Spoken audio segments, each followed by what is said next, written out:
자, 이번에는 우리 정책론 한번 정리 좀 한번 하시자고요. 네.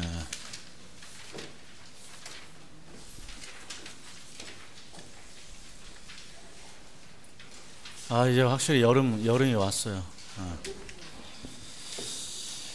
자, 일단 정책론까지는 빠르게 한번 정리 한번 해보자고. 정책의 이해. 자, 첫 번째.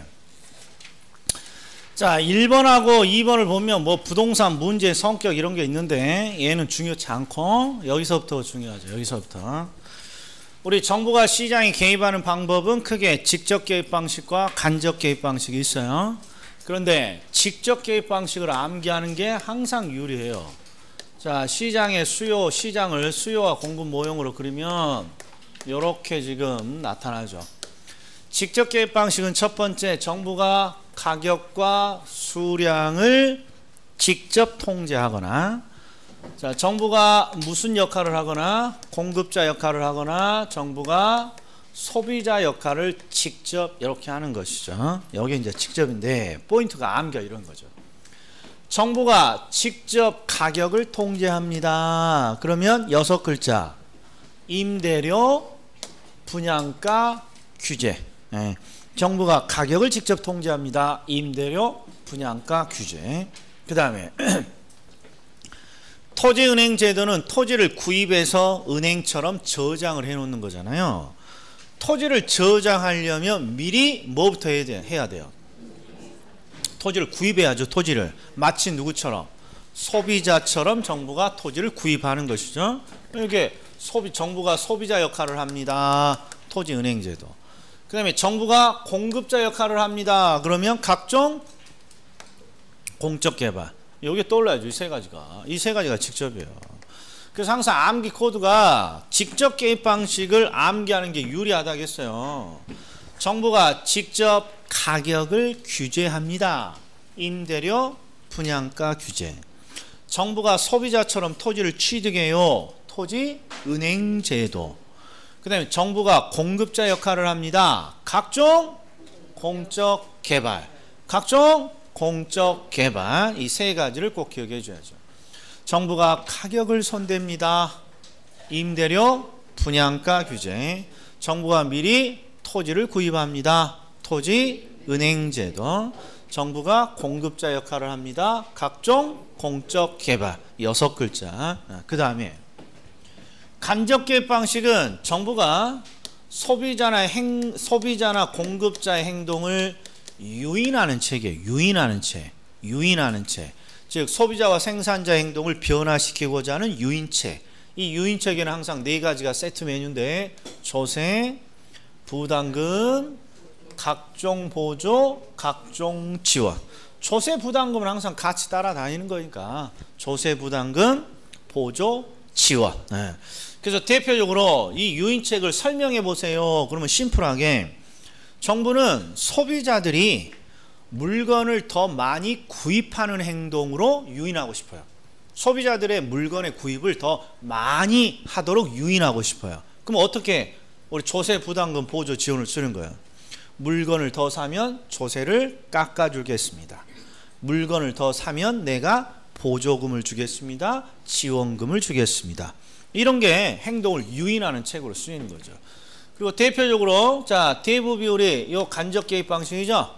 그러니까 제가 마지막으로 꼭 대부 비율이 나오면 이게 간접 개입 방식이라는 증거를 대라 그러죠. 그러면 이 대부 비율은 대표적으로 주택시장의 주택 소비자들의 행동을 유인하는 책이죠. 주택 소비자. 예를 들어서 LTV를 정부가 인상했어요. 그러면 뭐가 올라가면서? 대출 금액이 올라가면서 주택 구입이 늘어나는 쪽으로 유인되는 거고, 주택 대부 비율이 인하됐습니다. 그러면 주택 소비가 줄어드는 쪽으로 유인하는 것이고, 그러니까 유인책들이 전부 다 간접 개입 방식이에요. 그러나 둘 중에 어떤 걸 암기하는 게 유리하다?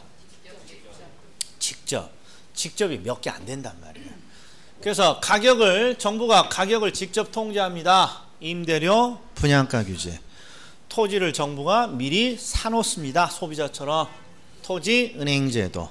정부가 공급자 역할을 합니다. 각종 공적 개발. 이렇게 세 가지. 그 다음에 4번. 시장의 가격기구가 자원을 효율적으로 배분하지 못합니다. 자원을 효율적으로 배분하지 못합니다. 그럼 뭐가 눈에 보여야 되냐? 자원의 배분이라는 게 눈에 들어와야 돼요.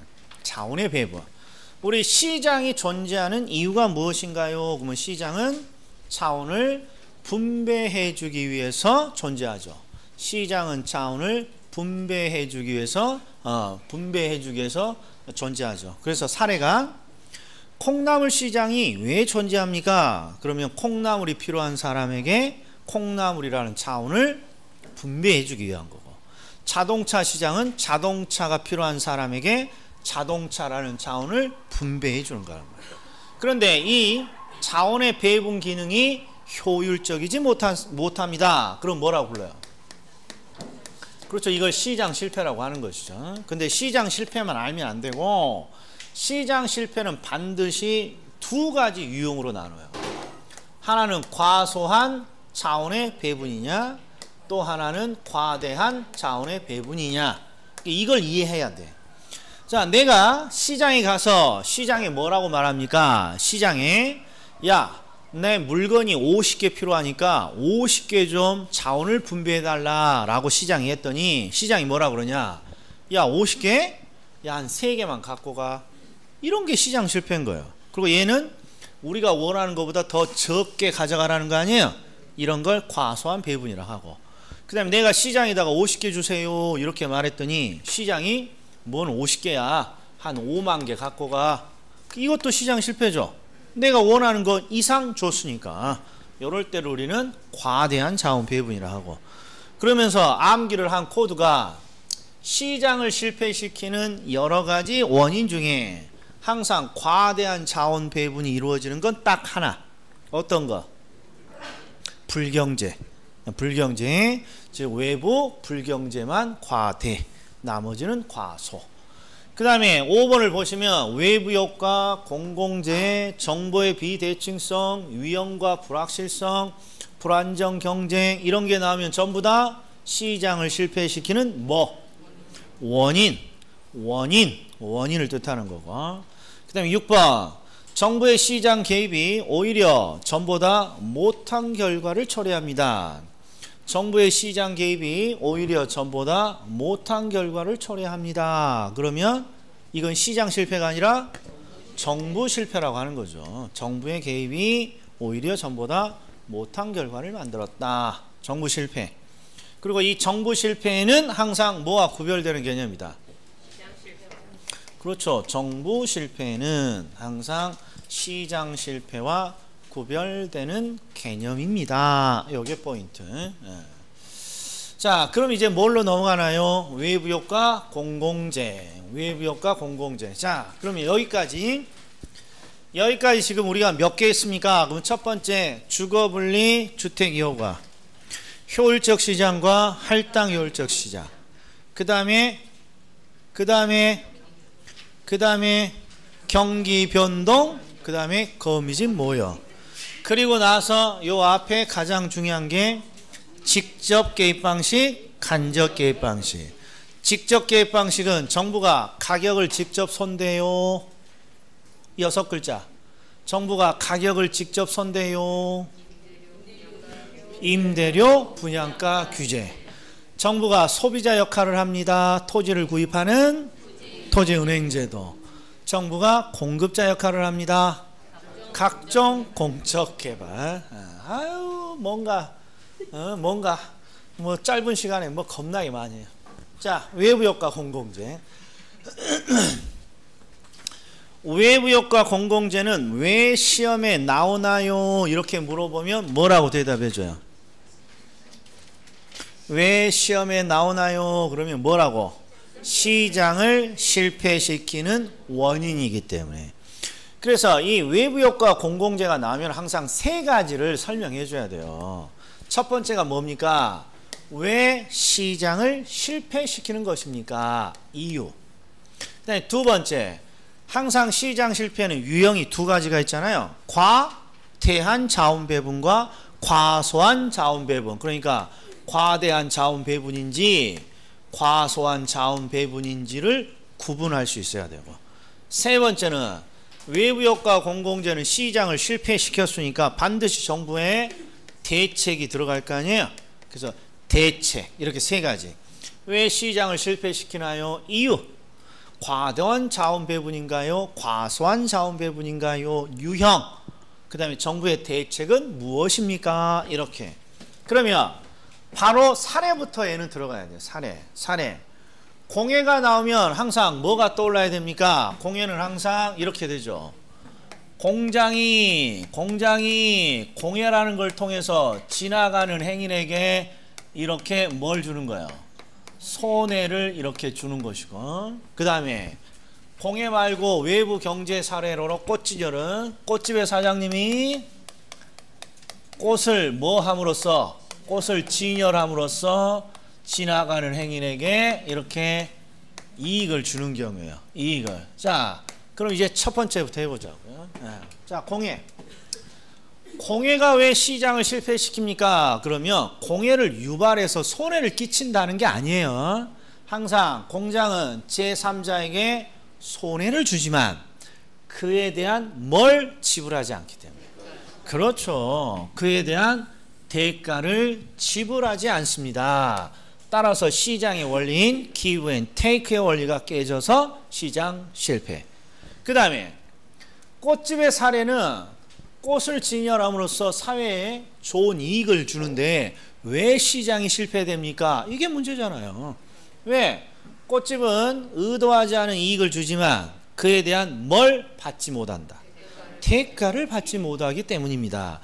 이게 바로 시장이 실패되는 이유예요. 꽃집은 이익을 주지만 대가를 받지 못하고, 공장은 손해를 끼치지만 손해에 대한 배상을 하지 않기 때문이죠. 이게 딱 떠올라야 되는 거예요. 그럼 이제 시작을 해보자고요. 자, 외부 효과.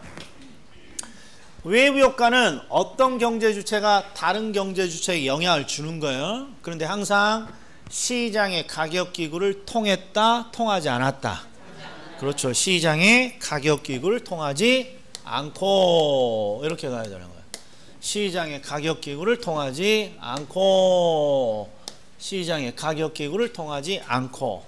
그러면 시장의 가격 기구를 통하지 않았다는 게 뭡니까? 그러면 뭐라고 대답해 줘요? 공장은 손해를 주지만 손해에 대한 대가를 지불하지 않는 거고, 꽃집은 이익을 주지만 이익에 대한 대가를 받지 않는 것이고, 이렇게 해석을 해줘야죠. 그리고 의도하지 않은 이익이나 손해를 줍니다. 의도하지 않은 이익이나 손해를 줍니다. 이게 외부 효과. 자, 그 다음에 공해. 자, 제3자에게 의도하지 않은 손해를 줘요. 그러니까 일단 외부 불경제죠. 그리고 이걸 부의 외부 효과라고 하고, 그리고 대가를 지불하지 않으니까 시장이 실패되는 거예요. 그리고 시장이 실패되면 이제 물어보는 게 항상 생산 과정에 외부 불경제가 만들어지면 그 재화는 사회적인 최적 생산량보다 과대. 항상 외부 불경제는 과대. 나머지는 과소. 그 다음에 외부 불경제가 발생하면 정부는 벌금, 조세 부과 등 뭘 통해서? 규제. 공해는 안 좋은 거니까 벌금이나 조세 등의 규제가 대책이고, 그러니까 공해가 왜 시장을 실패시킵니까? 손해를 주면서 대가를 지불하지 않아서. 그리고 어떤 형태입니까? 과대한 자원 배분. 그리고 정부의 대책은 무엇인가요? 안 좋은 것이니까 벌금이나 조세 등을 부과해서 규제합니다. 그리고 마지막으로 부의 외부 효과를 유발시키는 시설물이 우리 동네에 들어옵니다. 그러면 우리 동네 주민들이 머리띠를 싸매고 나가죠. 근데 머리띠에다가 뭐라고 쌓는 거예요? 나. 절대 가져오면 안 됩니다. 낫으로 시작하는 현상, 님비 현상. 이게 들어야죠. 님비 현상.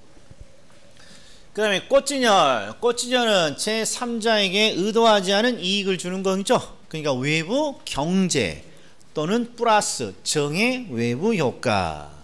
자, 그리고 꽃진열이 왜 시장을 실패시킵니까? 그러면 이익을 주지만 이익에 대한 대가를 받지 못해서. 그리고 생산 과정에서 외부 경제가 나타나면 이번에는 반대로 과소. 그리고 얘는 사회에 이익을 주는 거니까 사회는 정부는 보조 등을 통해서 장려하는 거죠. 규제가 아니라 장려.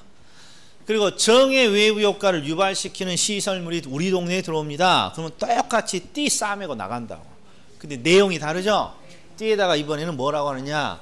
플리즈, 빨리 후딱 좀 갖고 오세요. 플리즈. 그래서 플리즈로 시작하면 핀피 이렇게 암기하는 거죠. 그 다음에 공공재의 특성. 자, 공공재는 소비에 뭐시기와 소비에 뭐시기가 있는 거예요? 소비의 비경합성과 소비의 비배제성. 그런데 항상 문제가 되는 건 비경합성이다, 비배제성이다. 이놈이 문제인 거죠.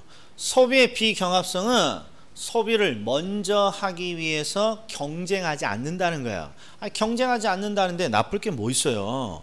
그런데 소비의 비배제성은 항상 뭐의 문제고? 대가의 문제예요.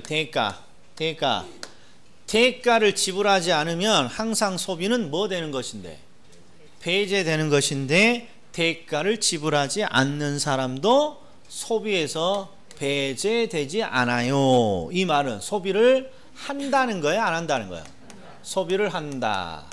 그리고 이 소비의 비배제성을 이해하기 위해서는 사례를 하나 들어줘야 된다 했죠? 사례를 제가 저번주에 뭘 들었습니까?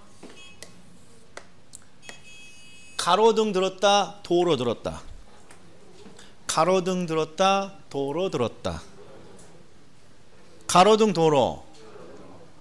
가로등에 가짜도 안 꺼냈어. 도로 했지. 도로. 그리고 이 도로는 항상 자동차만 다니는 자동차만 다니는 길이 도로다. 사람도 다닌다. 사람도 다니는 거고. 그래서 도로가 우리가 걸어다니는 인도, 자동차 다니는 도로 생각하지 말고 우리가 항상 걸어다니는 인도, 이 대표적인 공공재잖아요. 도로는 공공이 함께 사용할 수 있는 재하니까 먼저 도로를 걸으려고 경쟁하지 않아요. 이게 소비의 비경합성. 그리고 도로는 항상 국민의 세금을 걷어서 만들어내는 건데 길 가다 보니까 누가 지나가? 외국인 스미스 씨가 지나가. 그럼 보는 순간 뭐라고? 시장 실패구나. 나와요. 시장 실패구나. 왜? 외국인이니까 세금을 내지 않은 외국인도, 대가를 지불하지 않는 외국인도 인도 도로를 이용한다. 대가를 지불하지 않아도 이용을 한다. 이게 바로 소비의 비배제성. 외국인이 지나가면 이제는 무조건 소비의 비배제성이고 시장 실패 이렇게 떠올라야죠. 자, 요거 한번 볼게요. 공공재는 다수가 동시에 소비할 수 있기 때문에 한 개인의 소비가 다른 개인의 소비를 감소시키지 않습니다. 그럼 이게 비경합성이에요? 비배제성이에요? 비경합성. 아니, 동시에 소비를 할 수 있다 그러면 뭐 하려고 경쟁을 해요? 동시에 소비할 수 있는데. 자, 우리 중개사 시험도 동시에 합격할 수 있어요, 다? 그러니까 경쟁하지 않는 거예요. 그래서 이제 여기서 딱 10명만 합격합니다. 그럼 미쳐. 아니, 동시에 같이 소비할 수 있는데 뭐하러 경쟁하냔 말이에요. 이 비경합성을 뜻하는 거죠. 자, 문제는 뭐냐? 이 소비의 비배제성이 문제예요. 대가를 지불하지 않는 외국인도 도로를 이용할 수 있다, 없다? 있다. 그러니까 대가를 지불하지 않아도 공공재를 이용할 수 있다면 이제 어떤 사람이 만들어지는 거예요? 무임으로 승차하려는 사람이 나타나는 거죠. 무임으로 승차하려는 사람이 나타납니다. 그리고 무임 승차를 보는 순간 give and take의 원리가 깨지면서 시장 실패예요. 시장 실패. 무임 승차. 그리고 무임으로 승차하니까 공공재가 많이 공급될 수가 있다, 없다? 없고 과소하게 생산되거나 생산이 이루어지지 않습니다. 이렇게. 자, 그러면 이제 어디까지 끝났다? 외부 효과 공공재. 자, 빨리 처음부터 오늘 1교시부터 뭐 있는지 다시 불러보시죠. 주거분리, 주택 여과현상, 효율적 시장, 할당 효율적 시장, 경기 변동, 거미집 모여, 네, 정부의 시장 개입 방식 중에 직접과 간접. 그 다음 시장 실패의 원인으로 외부 효과와 공공재. 따라온다. 다 처음 듣는 소리다. 자, 일단 이거 정리하고 요새 질문이 많이 들어오는 거 제가 몇 가지 좀 해결을 좀 해드릴게요. 요새 아주 겁나게 질문이 들어오는 시기죠. 일단 정책론부터 정리해놓고 질문하기 전에 일단 정책론까지는 무조건 정리해놓고 그 다음부터 어디?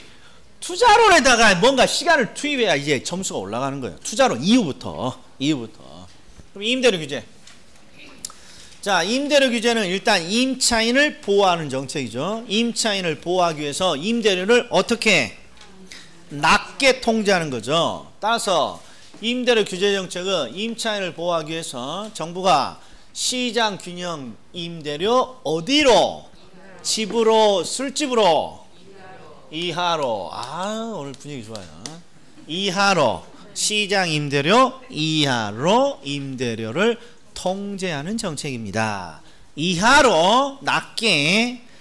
자, 2번 최고 임대료는 시장의 균형 임대료 이하로 규제되어야 한다. 만약 최고 임대료가 시장 임대료보다 높은 수준으로 규제가 되면 임대료 규제 정책은 시장에 아무런 영향을 주지 못합니다. 아주 기본 중에 기본이죠.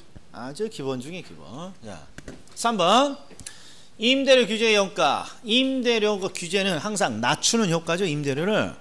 그리고 임대료를 낮추면 항상 소비자에게 먼저 영향을 줘요? 공급자에게 먼저 영향을 줘요?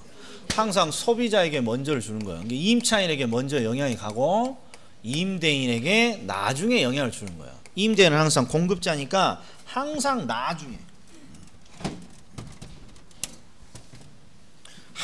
나중에 이렇게 들어가는 거야. 그럼 해보자고요.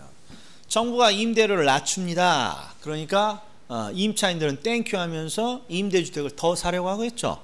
이걸 우리는 무슨 현상? 초과 수요 현상.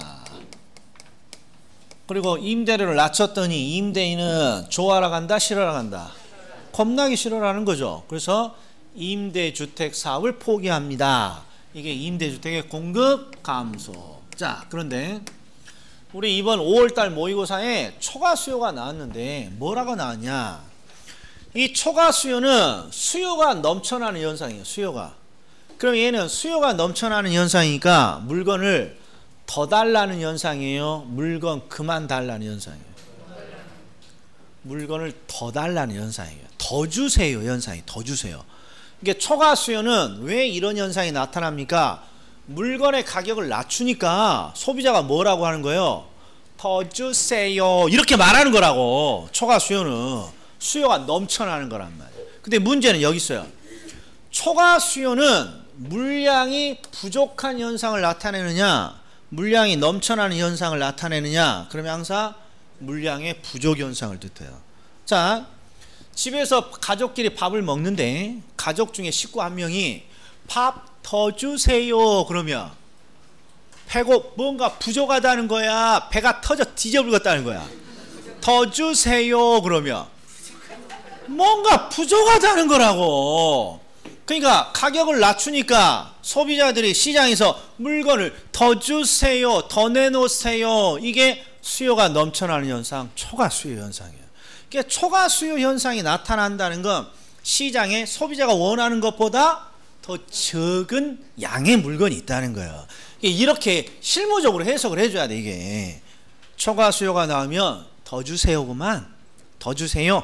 그러니까 아하 뭔가 부족하다는 현상이군요. 그래서 이제 뭐라고 나오냐? 초과 수요는 우리가 원하는 것보다 물건이 적게 느껴지는 거예요. 그런데 장기가 되면 임대주택의 물량이 더 줄어들잖아요. 공급이 감소하잖아요. 그럼 이 초과 수요 현상은 어떻게 되겠어요? 부족한 현상은. 그렇죠. 더 심해진다 이런 말이에요. 이게 5월 모의고사에 나온 거죠. 그러니까 자, 임대료 규제 정책을 실시하면 초과 수요 현상이 나타나는데 이 초과 수요 현상은 단기에 크게 나타나느냐 장기에 크게 나타나느냐 이렇게 물어봤다고. 초과 수요 현상은 실무적으로 더 주세요니까 뭔가가 부족하다는 거구나. 그런데 장기가 되면 임대주택이 더 줄어버리잖아요. 그러니까 이 물건이 부족하다는 초과 수요 현상은 장기가 되면 더 확 늘어나는 거예요. 일단 이게 5월달 모의고사 이게 질문이었고, 그다음에 두 번째, 임대료 규제가 시험에 자주 나오는 이유는 딱 하나이기 때문에, 딱 하나. 이 정책은 실패했기 때문에. 실패. 그럼 잘 보세요. 우리 임대주택 정책은 다양한 목적이 있어요. 이왕이면 보다 좋은 질의 임대주택을 건설하고 싶고, 그리고 이왕이면 임대주택을 좀 싼 임대료로 공급하고자 하고. 그런데 임대주택 정책에서 가장 중요한 건 좋은 임대주택, 임대료가 싼 임대주택 이딴 게 아니라 일단 뭐부터 만들어 놔야지. 뭔가 물량이 있어야 이걸 좋은 물량, 낮은 임대료죠. 임대주택의 첫 번째 목적은 임대주택의 서민들이 사는 임대주택의 물량을 늘리는 게 정부의 첫 번째예요. 그러면서 질을 올리고 그러면서 임대료를 낮추는 거란 말이에요. 그런데 이 임대료 규제는 어떤 효과가 있냐? 임대료를 살짝 낮췄어요. 임차인 보호를 위해서. 그랬더니 임대인들이 뭐라 그러냐? 나 임대사업 못 하겠어. 그리고 임대주택을 포기해버린다고. 그러면 결국 임대주택 정책의 첫 번째 목적이 물량을 늘린다는 그 정책에 위배돼 버린단 말이에요. 그러니까 이 정책은 지금은 거의 쓰지 않는단 말이에요. 이게. 왜? 실패했으니까. 그 실패한 이유는 뭐 때문에? 장기가 되면 임대주택의 사업이 포기되면서 임대주택 물량이 줄어듭니다. 이렇게 되는 거예요. 자, 그런데 4번. 자, 임대료 규제 정책이 정상적으로 작동이 되면 임대주택 사업이 뭐가 악화돼요? 사업성, 수익성이 악화되는 거죠. 그래서 장기적으로 임대주택 물량을 어떻게 된다? 그래서 감소하는 것이죠. 그 다음에 5번. 임대료 규제 정책이 정상적으로 작동이 되면 임대주택의 질적 수준이 어떻게 됩니까? 자, 임대주택이 정상적으로 작동이 되면 사업성이 악화돼요. 그러면 뭔가 돈을 아껴야죠. 그래서 관리비를 아끼면서 질적 수준이 하락될 수 있단 말이에요. 저하될 수 있다, 하락될 수 있다. 그 다음에 장기적으로 임대주택 물량이 감소하면 주거이동은 어떻게 되겠어요? 제약되겠죠. 주거이동이 쉽지 않을 것이다. 제약된다. 그 다음에 7번. 장기적으로 임대주택 물량이 대폭 감소하게 되면 임대주택 시장이 뭐도 형성될 수 있다. 암시장이 형성될 수도 있습니다. 암시장이 형성될 수 있습니다. 딱 이 네 가지. 자, 암기는 이런 거죠. 임대료를 낮췄더니 임차인들은 더 주세요 라고 해요. 초과 수요. 근데 임대료를 낮췄더니 임대인은 나 사업 못 해먹겠어 하고 물량 감소. 이게 포인트죠. 그런데 항상 임대료 규제 정책은 임대주택의 사업성을 악화시키니까 물량을 감소시킨다. 감소한다. 그 다음에 임대료 규제 정책은 사업성을 악화시키니까 임대주택의 질적인 수준을 하락시킨다. 그 다음에 임대주택의 물량이 감소하게 되면 임차인의 주거이동은 제약된다. 그리고 장기적으로 임대주택 물량이 대폭 감소하면 임대주택 시장이 어떤 시장이 만들어질 수도 있다.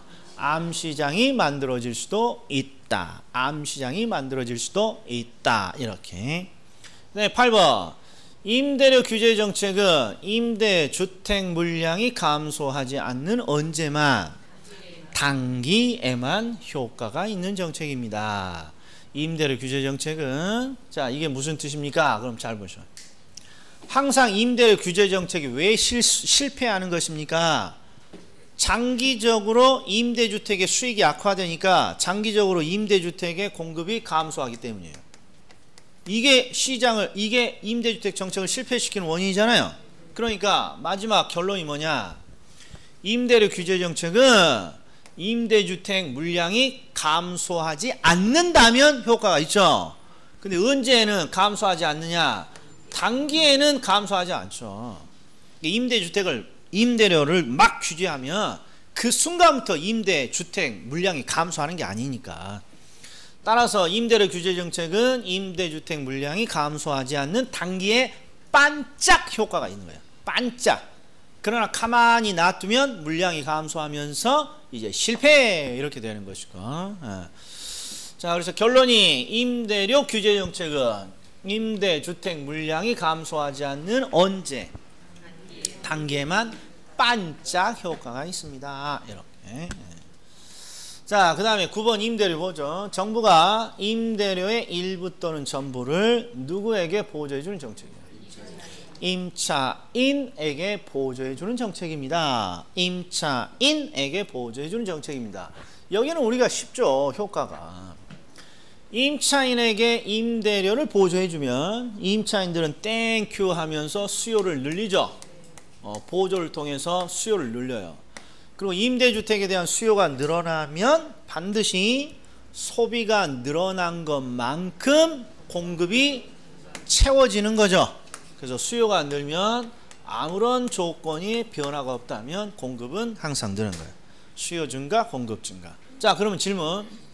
임대료 보조는 단기적으로 임차인의 수요가 늘고 수요가 늘면 자연스럽게 공급도 따라서 늘게 돼 있어요. 근데 수요 증가, 공급 증가 중에 시험에 자주 물어보는 건 둘 중에 어떤 거야? 찍어요. 1번, 2번. 항상 요 놈을 물어본다면 요 놈을. 왜 물어보나요? 그러면 임대료 규제는 공급을 감소시키지만 임대료 보조는 공급을 늘리는 정책입니다. 여기 공급이 늘어났잖아요. 공급이. 그래서 얘가 성공한 정책이 됩니다. 성공한 정책이 됩니다. 자, 그 다음에 공공임대주택 효과. 자, 공공임대주택 효과는 최근에 나온 지분이 이거밖에 없어요. 이거밖에. 자, 뭐라고 돼 있냐?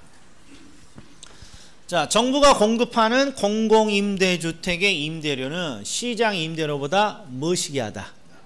낮기 때문에 항상 낮죠. 그래서 우리가 시장 임대료보다 공공임대주택의 임대료가 낮으니까 항상 공공임대주택을 선호하는 거죠.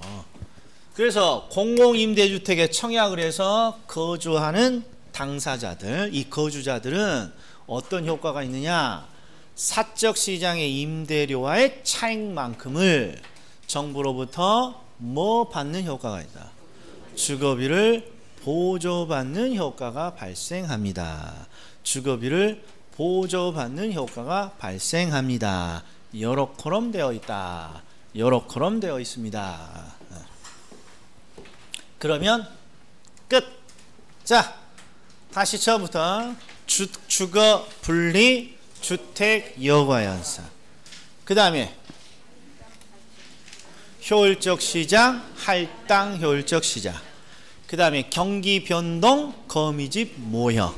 그리고 정책을 딱 들어가면 직접 개입과 간접 개입 방식. 그 다음에 그거 끝나면 외부 효과와 공공재.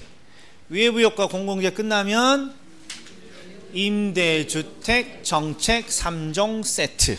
그리고 조세 정책이야. 뭔 외우기만 해봐. 최소한 논점을 암기하고 있어야 뭔가 어디를 찾아보든지 하는 것이죠. 자, 그럼 마지막이에요. 조세 정책. 자, 조세가 부과되면 각 경제 주체들은 조세 부담을 다른 경제 주체에게 이전시키고자 한다. 이런 걸 우리는 조세의 뭐시기 현상? 조세의 정가 현상이라고 합니다.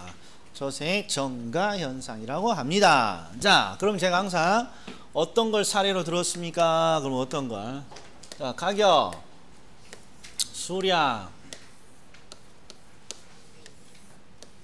이렇게 가격 수량. 이게 지금 임대주택 시장이에요. 그럼 임대주택 시장이고, 임대주택 시장에서는 항상 뭐가 나오더라, 시험에? 재산세가 나와요. 이게 우리 시험에서 가장 많이 나오는 사례죠. 임대주택 시장의 재산세. 자, 임대주택 시장의 재산세면 공급자가 누구고? 임대인이라고 하고, 임대인이고, 소비자가 임차인입니다. 항상 요 틀이었어요. 요 틀. 요 틀에서 시작하는 거야. 자, 정부가 재산세를 누구한테 부과합니까? 임대인에게. 이게 집주인이니까. 그러면 임대인은 혼자서 재산세를 다 부과하기 뭐하니까 부담하지 않고 항상 이걸 만만한 임차인에게 정가를 시키려고 해요. 정가.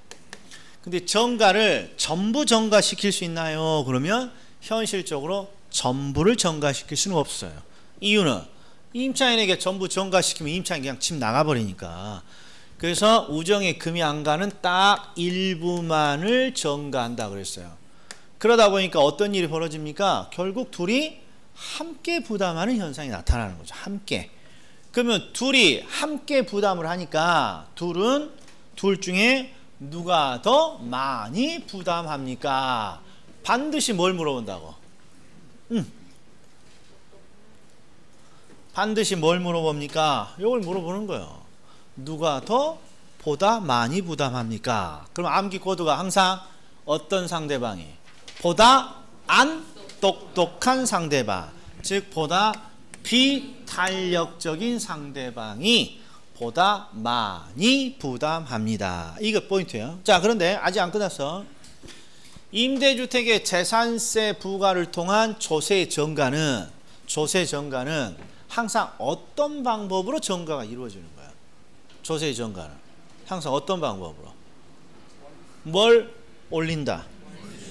그렇죠. 조세 정가는 항상 임대료를 올리는 거죠. 그래서 제가 항상 사례로 집주인이 임차인을 찾아가서 나 조세 때문에 죽었으니까 다음 달부터 3만 원만 올려주세요. 이렇게 나온다 그랬잖아요. 자, 그렇기 때문에 조세 정책에서 진리가 하나 있어요. 진리가. 뭔지 모르지만 조세 정책의 핵심은 항상 정가예요. 정가. 그리고 이 정가라는 건 항상 뭘 올린다? 임대료를 올리는 거고. 그러니까 조세 정책과 관련해서 쭉 지문이 나오다가 임대료가 인하된다 이런 말이 나오면 무조건 틀린 거야. 이런 감이 있어야 된다. 이런. 자, 제가 무조건 틀리다는 거 몇 가지 지금 계속해서 소개하고 있는데, 자, 정리 한번 해볼게요. 투자론에서 투자자가 자신의 요구 수익률을 낮춰요. 이게 틀린 거야, 이게. 네. 왜 자신의 요구하는 수익을 낮춰? 요구하는 수익은 올리는 거죠. 올리는 거. 자, 그 다음에 금융론에서 은행은 자신이 뭔가 위험하면 어떤 식으로 이 위험을 뭔가 헤쳐나가요. 항상 금리를 올려서 차입자에게 위험을 전가한단 말이야. 그러니까 은행은 항상 어떤 상품을 선택해야 되느냐? 금리를 인상시킬 수 있는 변동금리, 고정금리. 고정금리가 아니라 변동금리를 선택한다. 변동금리. 그러니까 은행이 고정금리 상품을 선택합니다. 그러면 틀려. 그냥 이런 포인트를 잘 알고 있어야 된단 말이야. 은행은 항상 금리를 올리고 싶다, 금리를 내리고 싶다. 그러니까 금리를 올릴 수 있는 변동금리를 선택한다고 해야 되고, 투자자는 항상 요구하는 수익을 올리고 싶다, 낮추고 싶다. 그러니까 요구하는 수익을 항상 올린다고 나와야 되고, 그 다음에 조세를 정가하려면 임대료를 올려야 된다, 낮춰야 된다. 그러니까 조세 정책에서는 항상 임대료는 올라간다고 나와야 돼. 정가라는 행동을 나타나니까. 이런 것들이 그렇죠. 아주 중요한 팁이 되는 거죠. 하나 더 있죠. 뭔지 모르지만 장기라고 나와. 장기. 그럼 옆에 바둑이 나와야 돼. 뭐라고 나와야 돼? 장기 나오면 옆에 바둑. 그렇죠. 항상 장기가 나오면 탄력적입니다. 장기가 나오면 곡선의 기울기는 보다 완만합니다. 진리. 예. 자, 그 다음에 이제 각각 하나씩 보자고요. 자, 3번. 임차인의 탄력성이 임대인보다 탄력적입니다. 그럼 이것도 요령. 항상 조세는 어떤 쪽이 더 많이 부담한다. 그렇죠. 보다 비탄력적인 쪽이 보다 많이 부담하는 거예요. 그래서 항상 조세는 비탄력적인 쪽을 체크하는 게 유리.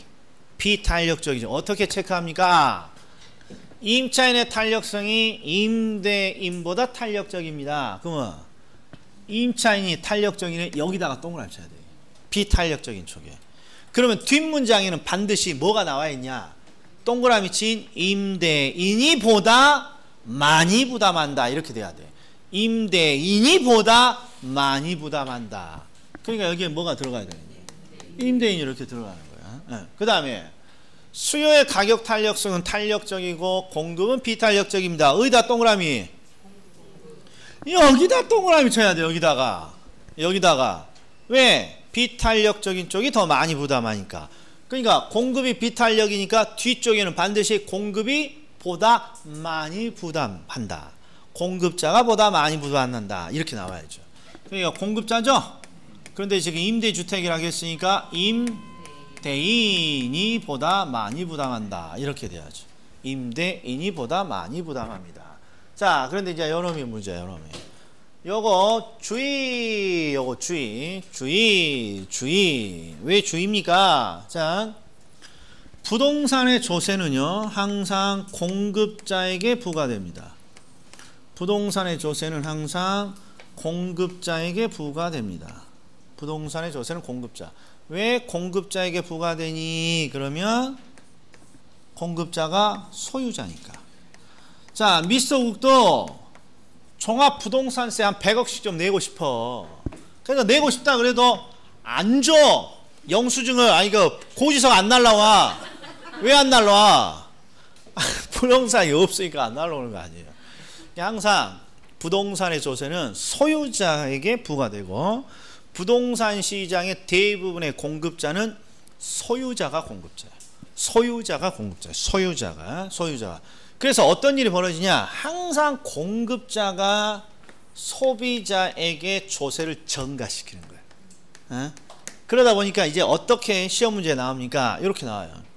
공급이 완전 비탄력적입니다. 그럼 공급자가 완전히 똑똑하다? 완전히 안 똑똑하다? 공급자가 완전히 안 똑똑하다는 거야. 공급자가 완전히 안 똑똑합니다. 그럼 누가 전부 부담해요? 공급자가 전부 부담합니다. 이런 식으로 나오면 다 맞아. 아니 공급이 완전 안 똑똑하니까 공급자가 전부 부담하겠군요. 이러면 다 맞는데 공급자가 전부 부담하게 되면 정가라는 현상은 있다 이 사람이에요? 없다 이 사람이에요? 그렇죠. 이게 나오면 어렵다 이런 거예요. 이게 나오면. 조세는 공급자에게 부과되는 것이고 공급자가 전부 부담하면 조세의 정가는 결론적으로 없어지는 거죠. 그래서 임대주택의 공급이 완전 비탄력적입니다. 이때 임대주택에 대한 재산세의 정가는 있습니까? 없습니까? 이거 물어보면 대단히 어렵다 이런 거예요. 주의. 상급 논점이에요. 주의. 자, 그 다음에 6번 가격이 오른 주택의 소유자가 양도소득세를 납부하지 않기 위해서 주택의 처분을 연기하거나 포기합니다. 그러면 주택 동결효과. 네, 7번 주택의 동결효과가 발생이 되면 항상 주택의 동결효과는 뭐예요? 시장에 물건을 팔겠다고 내놨다가 양도소득세 때문에 아유 나 그냥 안 팔란다 하고 시장의 매물을 다시 철수시키는 거잖아요. 그러니까 주택의 동결효과가 나타나면 항상 주택의 공급이 줄어들면서 그 주택의 가격은 상승하게 됩니다. 그래서 동결효과 나면 아이 추워라 동상 이렇게 함겨있죠. 동상 동결효과 주택가격 상승.